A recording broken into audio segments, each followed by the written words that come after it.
یہ بات کہ اللہ کے ساتھ کسی چیز کو شریک مت ٹھہرانا، یہ کہ اللہ کے ساتھ کسی کو شریک نہیں بنانا۔ اب یہاں شریک سے مراد شرک فی ذات بھی ہے، صفات بھی ہے۔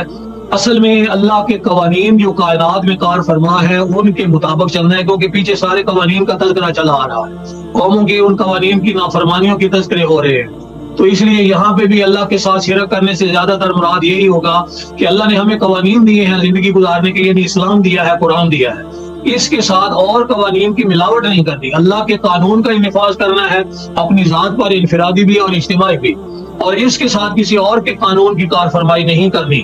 یہ ساتھ جمہوریت کے، ڈیموکریسی اور یہ سیکولرزم اور کمیونزم وغیرہ کے ساتھ دم چھلے نہیں لگانے۔ یہ ساری دمیں لگا کے اللہ کے قانون کے اوپر بھروسہ کہاں رہ گیا؟ اللہ کا قانون جب مکمل ہے تو پھر کسی اور قانون کی ضرورت کیا ہے؟ لہذا اللہ کے قوانین کے ساتھ دوسروں کے قوانین کی ملاوٹ نہیں کرنی۔